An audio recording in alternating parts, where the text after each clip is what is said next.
What's going on, everybody? GemMint here, back with another Omnibus overview. We have an early look at the June 1962 Omnibus from Marvel Comics. This collects every issue that Marvel released in June of 1962, which includes the first appearance of Spider-Man, Thor, and the first time Hank Pym becomes Ant-Man. I want to thank Marvel Comics for sending us an advanced copy of this, and That Spider-Man Booth for sponsoring the video. Make sure you guys download and follow them on Whatnot. They have live comic book auctions every single day, what seems like all day, where you can also win some amazing Grail prizes and get some great street level hero exclusives.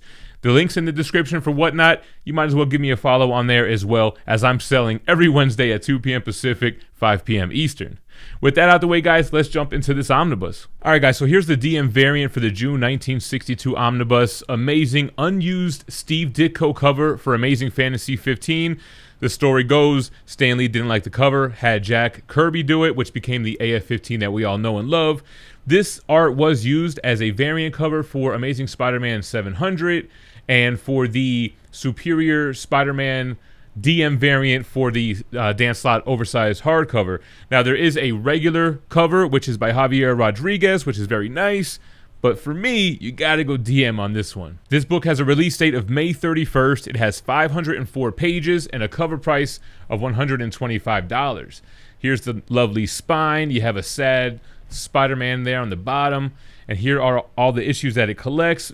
It's basically everything that Marvel released in June of 1962. Everything from Journey into Mystery 83 to Rawhide Kid issue 30. It includes first appearances like Thor, Spider-Man, and those seem to be the biggest ones. Here we have the inside of the dust jacket, of course, talking about this time period, this era of these issues that were released, and the creators here, everyone from Dick Ayers to Larry Lieber. Beautiful artwork. I love the graphic design here. This kind of white background variant of Steve Ditko's art, same spine, and from one of those wacky Marvel alien stories with all the cash and everything. That's pretty cool.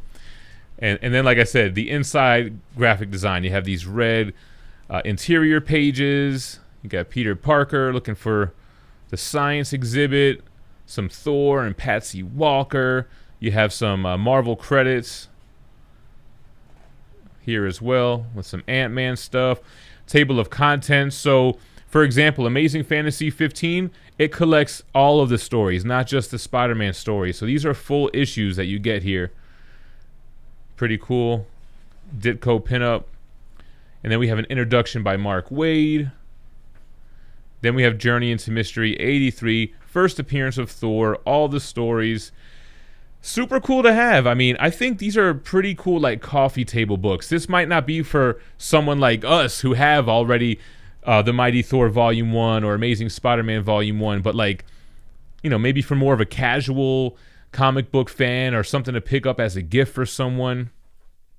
It's cool to have those backup stories from AF-15. Here we're into the Ant-Man stuff. And Tales to Astonish 35 here.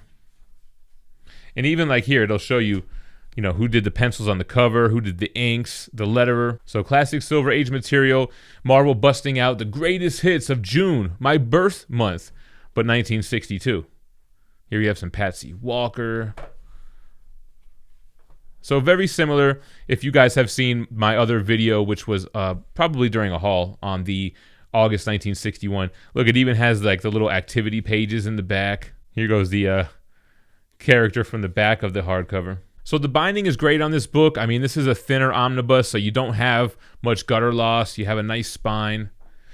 And these classic Silver Age issues just reprinted, recolored, looking as crisp as you'll ever get them. And now let's take a look at the bonus material. So here we go. The original cover for Journey into Mystery 83. Page 6, original art. Page 13, page 11. Very cool. Then boom, the unused cover art by Steve Ditko with the Amazing Fantasy trade dress. I am more of a fan of Jack Kirby's, but it's so cool that this exists and that they still have the original art, or at least the scans, for Amazing Fantasy 15. That's so crazy. Then we get page 1 original art from Amazing Fantasy 15, but not the Spider-Man story. Tales to Astonish 35, page 1 original art. Again, our alien buddy from Tales of Suspense 33, page 1.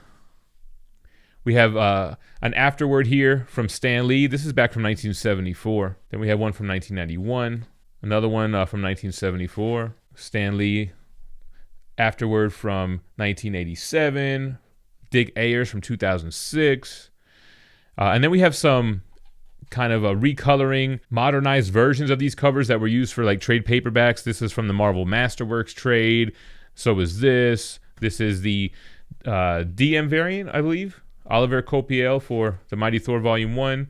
Love the Alex Ross AF-15 homage and the Marvel Masterworks homage.